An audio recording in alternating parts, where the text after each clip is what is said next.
Hello friends, आइए आज के इस लेसन नंबर 8 ज्योमेट्रिकल ऑप्टिक्स का ये टॉपिक है। तो इसमें सच्ची वर्मा कॉन्सेप्ट ऑफ फिजिक्स पे बेस्ड है ये पूरा कोर्स, पूरा लेसन। तो मैं बात करूंगा रिफ्रैक्शन एट स्फेरिकल सरफेस के बारे में, फिर है इमेज ट्रेसिंग और साइन कन्वेंशन और relation between u v and r. तो आइए देखते हैं इन सारे टॉपिक को। आप पूरे लेसन को देखिए, अच्छे से देखिए। तो चलिए सबसे पहले देखते हैं, ये एक्चुअली हम यहाँ पे बात कर रहे हैं सिंगल स्फेरिकल सरफेस की। ये जो है सरफेस ए पी बी, ये सिंगल स्फेरिकल सरफेस है और इसके एक साइड में म्यू वन और दूसरे साइड में म्यू टू रिफ्रैक्टिव इंडेक्स है। मतलब कि जो मीडियम का जो लेयर है वो एक म्यू वन है, दूसरा क्या है, म्यू टू है। मतलब स्पीड ऑफ लाइट ये दोनों में अलग अलग होगा। तो ये दो मीडियम है और दोनों मीडियम को एक जो है a p b spherical surface जो है दो भागों में बांट रहा है। तो इमेज ट्रेसिंग के लिए सबसे पहले हम क्या करते हैं कि इस पूरे ए पी बी जो है, इसमें पी को पोल बोलते हैं, पी पोल से पास होते हुए एक्स एक्सिस लें।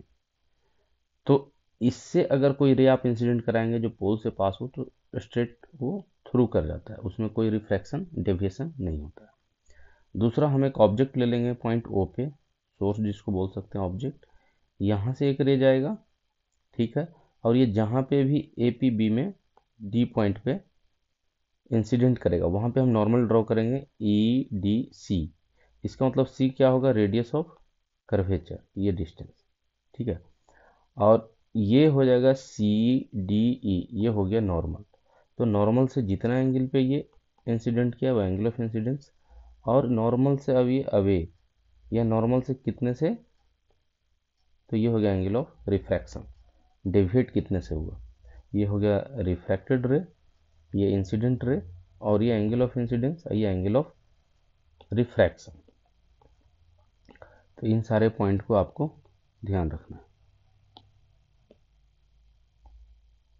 चलिए अब इसमें जहाँ पे रिफ्रैक्टेड रे टच करेगा वो क्या होगा, इमेज डिस्टेंस, या जो इमेज बनेगा उसका एक्स कोऑर्डिनेट जो क्या होगा भी, और जहाँ पे ऑब्जेक्ट है उसका एक्स कोऑर्डिनेट वो क्या है, माइनस यू। अब प्लस भी या माइनस यू हमने क्यों लिया, तो साइन कन्वेंशन का क्या है कि in the direction of incident ray हम पॉजिटिव लेंगे। तो इंसिडेंट रे का डायरेक्शन इधर है, मतलब पोल से इस डायरेक्शन में पॉजिटिव और पोल से अपोजिट डायरेक्शन में निगेटिव। इधर डिस्टेंस है u, आपको अपोजिट डायरेक्शन में चलना पड़ेगा इंसिडेंट रे का, तो ये हो जाएगा माइनस। तो ये ऑब्जेक्ट डिस्टेंस क्या हो जाएगा, निगेटिव, इमेज डिस्टेंस पॉजिटिव। तो ये है साइन कन्वेंशन और इमेज ट्रेसिंग के पॉइंट्स, ठीक है।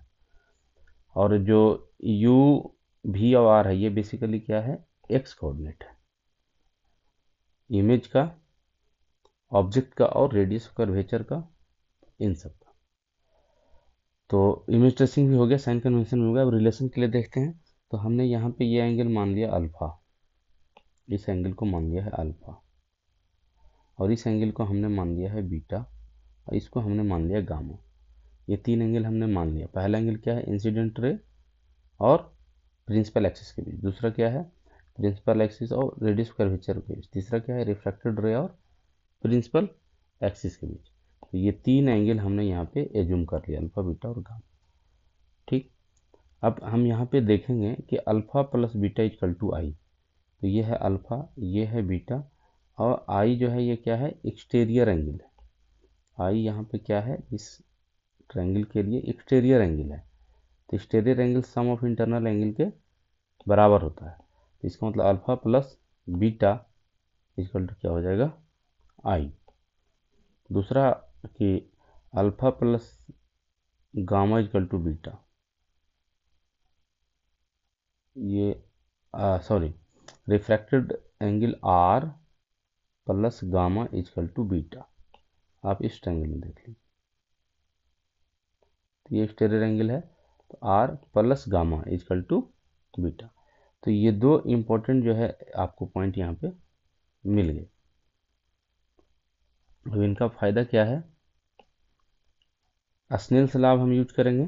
ठीक है, तो स्नेल्स लॉ क्या होता है कि जिस मीडियम में रे ट्रेवल कर रहा है उस मीडियम का रिफ्रैक्टिव इंडेक्स और उसमें एंगल ऑफ इंसिडेंस वो लेंगे, और फिर जिस मीडियम में गया उसमें म्यू टू और एंगल ऑफ रिफ्रैक्शन, इसका रिलेशन स्नेल्स लॉ से बनाएंगे।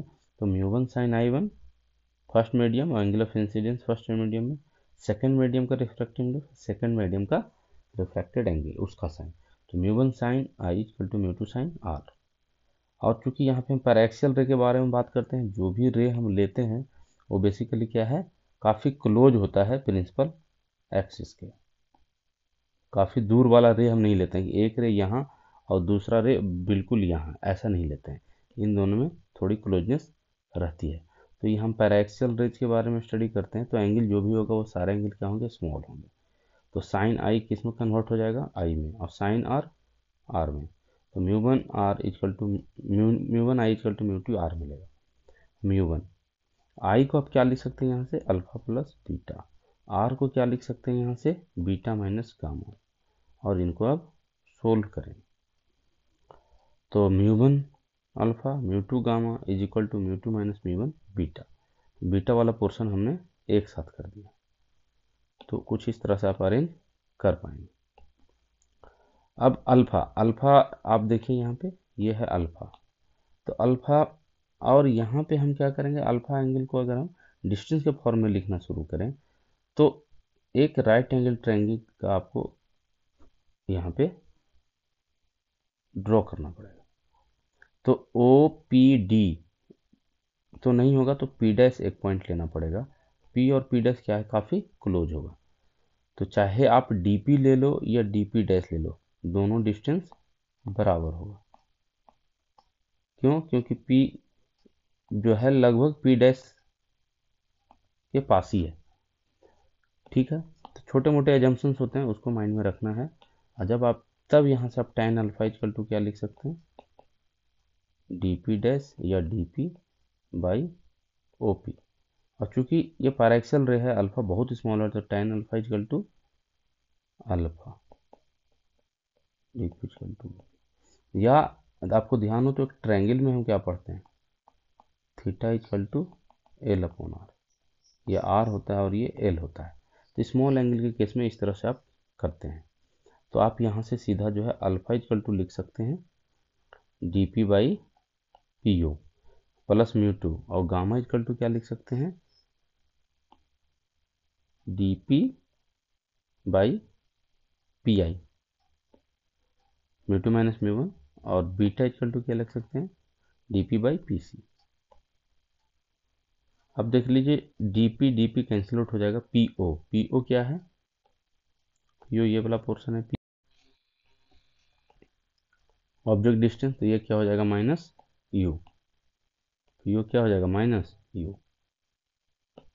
इसी तरह से आप देखेंगे अब पी आई क्या है, इमेज डिस्टेंस, पी आई ये हो जाएगा प्लस भी, और mu two minus mu one, p c भी क्या हो जाएगा प्लस आर रेडियस कर्वेचर। इनको सोल्व करेंगे तो आपके पास जो आएगा mu two by v minus mu one by u, mu two minus mu one by r. तो यही जो है इसका सिंगल स्फेरिकल सरफेस में रिफ्रैक्शन का यह फार्मूला है, जिसको याद रखेंगे, mu two by v minus mu one by u equal to mu two minus mu one by r. और जब न्यूमेरिकल सोल्व करेंगे तो साइन कन्वेंशन यूज करेंगे। तो आइए एक न्यूमेरिकल से देखते हैं। ये एच सी वर्मा से है, from H C Verma chapter 18 geometrical optics, question number 37। Simple question है, locate the image formed by refraction in the situation shown in figure 18U1। ये सिचुएशन आपको दिया हुआ है, तो इसमें क्या है, ऑब्जेक्ट डिस्टेंस कितना है 25, लेकिन ये क्या है, अगर आप रे इस तरह से ट्रेस करें, ये एक पास होगा, दूसरा आप इस तरह से दें, फिर यहाँ से नॉर्मल ड्रॉ करेंगे, फिर ये रिफ्रैक्टेड होगा, इस तरह से इमेज कहीं पे बनेगा। ठीक है, तो यू कितना हो जाएगा -25 सेंटीमीटर, रेडियस कर्वेचर दिया हुआ r equal to plus 20 cm, और हमें भी जो है पता नहीं है, तो इसी को फाइंड आउट कर लेंगे, इसी से हम इमेज को ट्रेस कर पाएंगे कि इमेज कहाँ पे बनेगा। तो फॉर्मूला यूज करेंगे mu two by v minus mu one by equal to mu two minus mu one by are.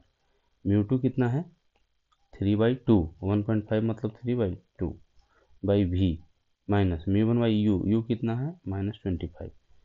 ठीक है, तो इस साइन से आप कंफ्यूज नहीं होइएगा, इसको फॉर्मूला में एज इट इज रहने दीजिए और यू भी लिखेंगे तो सिचुएशन के हिसाब से उसका साइन कन्वेंशन यूज करेंगे।